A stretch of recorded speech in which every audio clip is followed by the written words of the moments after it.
Hi, this is my response to the critical thinking forum we're having on teaching and why teachers don't think logically and so forth.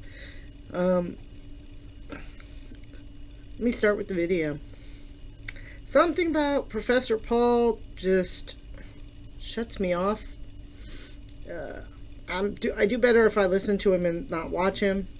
Something about his attitude. Perhaps it's because I know how much goes into the teaching of critically reading a poem, critically evaluating one's own work. Part of what I teach is reflection. So a lot of what he's saying in that video struck me as things a lot of students aren't taught or haven't started to learn yet. I wasn't sure. Somehow along the line, I had lost what age group he was talking about when he was talking to the teachers about the writing assignments and structuring them. And I will totally agree, a lot of writing assignments that I have seen and that I have used have not been as sound critically thinking wise as they should be or could be. A lot of that also has to do with things outside of the instructors or teachers' control. Testing issues, curriculum issues, required state issues all have to come into play, and none of that was in play in 1981. And I do keep that in mind. I try. And I have to remember sometimes that 1981 was much further away than I tend to remember it being, and much more different. All I have to do is think about a syllabus. Because I started college in 1983. The first time in a syllabus was one page with the instructor's name, office number, office phone number, maybe their office hours, and just a list of assignments. And now I have to write an 8-page syllabus almost every semester for all my classes. So there's a lot of differences in education. And I don't know if that's for the good or the bad, but a lot of that assignment design is out of a teacher's hands. I do know that. And when he was talking about the assignments and the difference between evaluation and preference,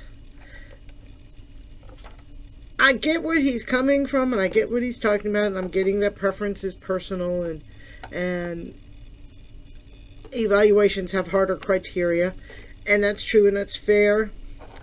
But I think it might be unfair to think a student of 17 will know the difference, even if they've been taught the difference. Because as he writes in chapters 4 and 5, all about, we are egocentric thinkers, so we write our evaluations based on preference.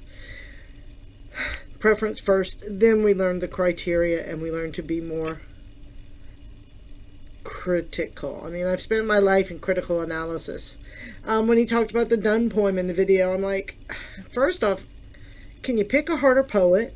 Because Donne is a fairly complicated and fairly hard poet for lots of people.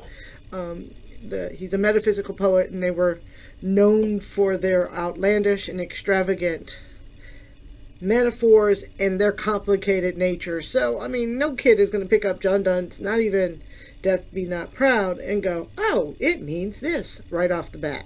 They have to be taught. And that got lost, I think, in the video. And I know exactly how hard it is to teach John Donne poems because I've taught them. And he makes it sound like it's just a process of logic. And it's not, as he said, as we read in the book, you got to have a lot of background knowledge. With the metaphysical poets, you need to have a lot of cultural knowledge because we don't have the same sort of culture. But the readings, I'm not as frustrated, I guess might be the word. They make a lot of sense, but there's still something in them that I'm not clicking with. I understand the content. I understand what he's saying. I think one of the problems I'm having is it seems very rigid, and B, it doesn't allow for any other models of creative or critical thinking, which, considering behind the video monitor I have my work computer up where I'm looking at stuff about critical thinking for myself, because I'm not fully comfortable with Paul's approach, which seems very authoritarian and very rigid. You must do it this way, you must do it that way. And while I know, I don't know, it's the same response in the last class I took, which was the 6th grade ideas from Mortimer Adler. And you can ask Elizabeth and Catherine. I kept struggling with the way Adler's knowledge is all top down. And that's the same sense I get from Paul. That there's an imposition of this idea on people, that they couldn't come up with any of it on their own. And I think that's turning me off somewhat.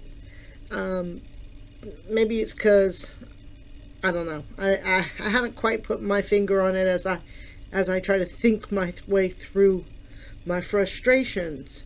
I do know some of them have to do with the fact that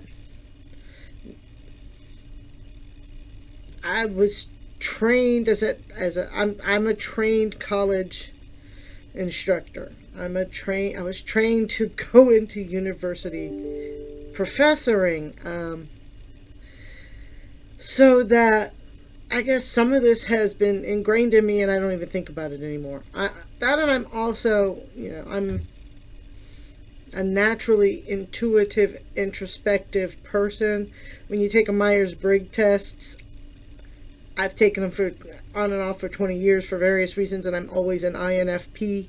The most I ever change is I'm an INFJ, and that depends if I'm cranky, and that was once. I've taken like 10. And I think that may be part of what's getting in my way, is he discounts the emotional intelligence that's needed in coping with people. I don't know. Like I say, I'm still trying to put my finger on it. I'm trying to find a model that works better for me, I think, than Paul's. Not that I disagree with it. I think the principles are sound. His approach just, I don't know, it sets up my nerves. It just doesn't quite gel for me. And I know I'm always an odd duck out on stuff like that.